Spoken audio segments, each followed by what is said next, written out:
nós nos acostumamos a chamar adolescente aqueles meninos entre 12 e 18 anos de idade, quando começam a ter uma sobrecarga energética, uma vez que a gente está nessa casa, então uma energia a mais com condutores a menos, né? Então essa energia fica contida, né? E ele não sabe muito bem o que fazer com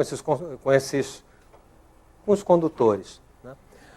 E aí, quando você não sabe muito bem como articular energia com a sua condução, você faz curto-circuito, você entra em choque, e nós sempre falamos que o adolescente vivia em crise. Mas não é mais esse adolescente. Caberia um dia a gente falar que essa adolescência não existe mais. Essa adolescência de crise que nós nos acostumamos a ver. O adolescente de hoje, ele não é mais rebelde, o adolescente de hoje, ele não faz mais campanhas de luta como nós fizemos, o adolescente de hoje não se divide mais entre torcidas aguerridas como nós, cinquentões, tanto temos orgulho de tê-las feito, né? Isso não quer dizer absolutamente que o adolescente de hoje seja um alienado, que o adolescente de hoje não esteja ligado, porque tudo que ele está é ligado. Mas existe sim um novo adolescente em crise, existe esse adolescente que guarda semelhança com o anterior, porque ele chega a um certo momento da vida e ele fica perdido. Ele tinha um plano de vida que era, sei lá, casar tipo aos 25 anos, 30 anos de idade, desenvolver uma carreira, depois ganhar uma boa aposentadoria, aos 55, 60 parar de trabalhar, aos 65 pôr a cadeira de alumínio com nylon na calçada, ler o jornal, pôr aquela sandália maravilhosa, né, marrom de tiras, não é? Afagar o netinho e o poodle e morrer, né, aos 70 anos de idade. Os padrões no trabalho e na família já não são mais os mesmos. Plano de carreira, emprego fixo, idade certa para casar e ter filhos, são ideias que talvez estejam com os dias contados. O homem com mais de 50 anos que cresceu apoiando-se nessas ideias sente-se desorientado. Para o mundo que eu quero voltar. É o que a maior parte das pessoas está querendo fazer nesse momento. Esse mundo está muito ruim porque nós não temos mais aquele jantar de todos os filhos reunidos às 7 horas da noite. Ficam fazendo café filosófico às 7 horas da noite, quando deviam estar em casa, né, com o pai sentado à cabeceira, a mãe servindo a mesa, né, e os filhos contando as peripécias de todo dia, depois um cafezinho todos unidos, mas criança não bebe café. Café é só a partir dos 8 anos de idade, e depois às 9 horas da noite, né, todos se retiram aos seus quartos e fica o casal reunido para aquela conversa formidável do marido com a mulher, quando o marido expõe as dificuldades fundamentais e os troféus que ganhou durante o dia, as dificuldades que teve, para uma mulher que o admira embevecido, aquele homem, né, tão elevado em sua luta cotidiana para trazer o pão nosso de cada dia. Nós viemos disso, né? Isso não está tão longínquo. Isso não existe mais, né? Isso não existe mais. E a figura reitora daquele mundo anterior, desse mundo chamado mundo vertical, né? A figura reitora era na família o pai, na empresa o chefe, no país o presidente, que deveria representar a pátria, né? A pátria, quer dizer, de novo, o pai.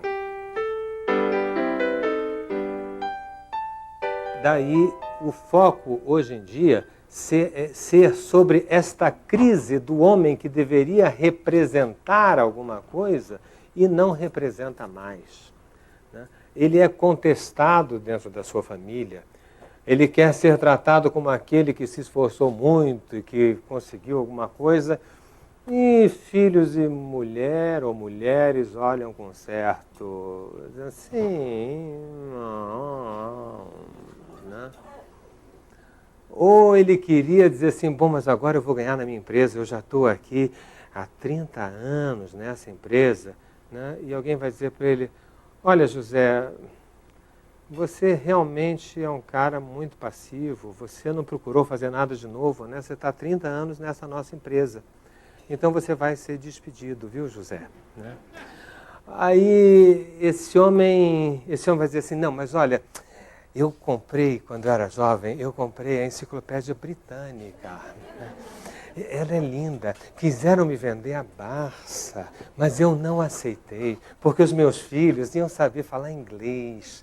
E aí eu comprei a Britânica, porque todos os anos a Britânica tinha um livro novo que fazia um volume a mais. E eu guardei direitinho, nem deixei muita gente tocar na Britânica. E eu deixei isso para os meus filhos. E esse computador, né, acabou com a minha Britânica. Né? E eles preferem ler o Wikipedia. Ele não é mais um parâmetro. Como é que fica essa pessoa? Essa pessoa, ela vai entrar num desespero muito grande, por um lado. Se ela não souber suportar esse impacto, ou essa pessoa vai ter que se reinventar. É de se pensar que o momento da produtividade do homem nos dias de hoje não tem mais limite. Vai dar para viver da sua aposentadoria? Pergunta. Né? Não vai dar. Vai dar talvez para sobreviver. Não sei nem se isso dará. Mesmo porque o prazer não é ficar aposentado dentro de casa, sentado, ou na calçada, como eu falei no iniciar, sentado na sua cadeira de alumínio, lendo o jornal, né, e dando lição a todo mundo. Não é mais esse modelo. É mais fácil que nós pensemos que esse homem deve gerar atividades produtivas, mais ou menos como um jogador de futebol que fica mais velho e ele não se desgasta tanto, que ele fique mais no meio do campo ou fique na banheira, como ficava Romário ou outros, né? Mas, né, que com esforço físico menor possa ter um rendimento igual ou maior. Né? Ele não dá mais para ele pensar, vou parar de trabalhar. Essa ideia, quando eu vou parar de trabalhar, deve ser uma das ideias que sairão do mapa. De acordo com pesquisas da ONU, em 2050, quase um quarto do planeta terá mais de 60 anos.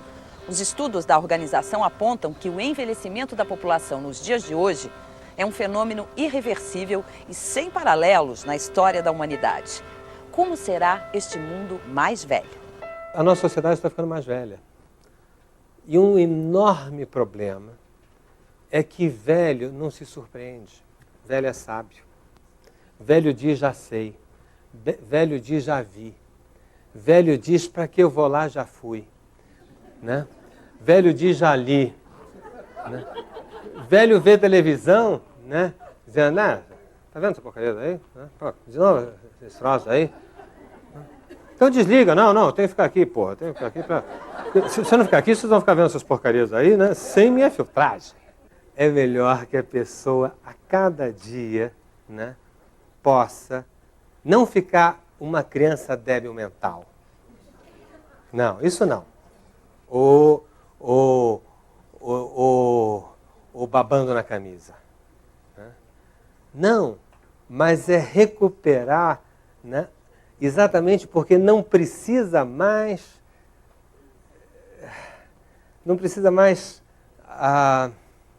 corresponder às expectativas, já desistiu de corresponder às expectativas, então pode, de repente, voltar a nomear o mundo muito mais pela florescência do seu desejo do que pelo status quo.